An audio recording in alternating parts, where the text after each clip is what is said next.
Okay guys, sorry, I needed to get your attention. I'm going to give you 3 crispy tips. I'm not going to take too much of your time. I'm going to help you to generate more power on your forehand. 3 to 4 tips. One of these tips will help you, maybe all of them will help you. Stay tuned. Alright guys, players always want more power on their forehand and they struggle. They try everything, they use more muscle, they turn more, they do all the things, but they struggle to get that ball to really hurt the opponent. Okay, it was one of my weapons, and if you look at the pros right now, most of them have a forehand weapon, and a weapon means you have power when you need it, it's got enough spin when you need it, and it hurts the opponent a lot. So we're going to start with the grip. I want you to consider, if you're using a full western grip, and also please understand, full western grip is bevel number 4, all right, but please understand that you can get power with, you can basically get, it's not good, it's not my preferred grip. You can get power with any grip, doesn't matter what grip you use, but ideally I want you to consider the Eastern grip. If you're looking for more power and effortless power on your forehand grip, just consider, even if it feels very uncomfortable, Eastern, just go a little bit up, closer to Eastern. I'm telling you, you're going to go a lot more through the ball. It's going to be effortless. I'll show you. The first step is, if you have a full Western grip, all right, and you want a bit more on it, consider just going slightly up to Eastern, and you'll notice yourself hitting a lot more through the ball.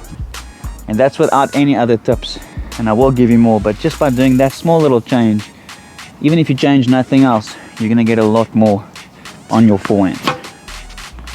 Tip number 2, and then we got 2 or 3 to go, so stay tuned. Consider your turn. On all the strokes, how you take your racket back makes a big difference. Many players focus on how they finish, all the other stuff, but how do you turn? So check out your forehand. If you're noticing that your racket is a bit close to your body, I promise you, you're losing out on power. Okay, many coaches teach elbow up or lead with the elbow. Those are all good things, but it can confuse you. What I would recommend is start with just getting the racket a little bit further away from you. Okay, notice if I get my racket further away, my elbow does automatically lift. Okay, so from here, see what happens if you just go a little bit further away.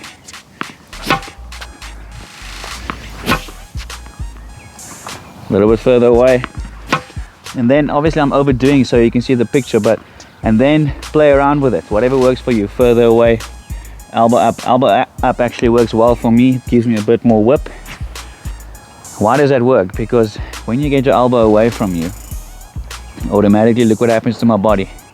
If my elbow is close to me, my body doesn't want to turn.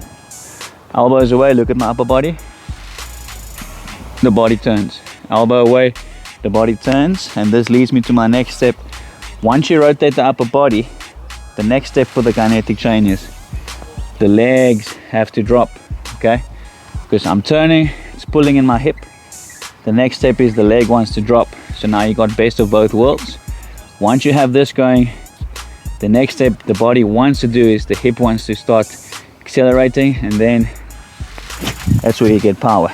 So it goes from the upper body into the hip, into the leg. If you watch all my videos, I recommend, if you want more power, you need more legs.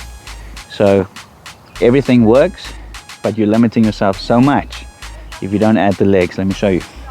Okay guys, before I show you, consider supporting me.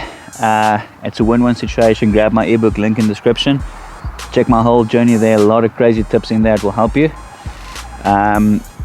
It's helped so many people around the world, so check it out. Okay, so now this is me not rotating, not allowing the kinetic chain to drop into the legs, and this is when it all goes together.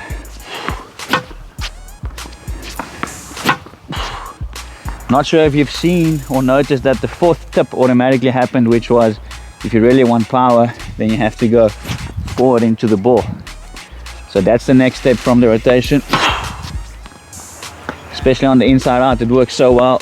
Follow to your target.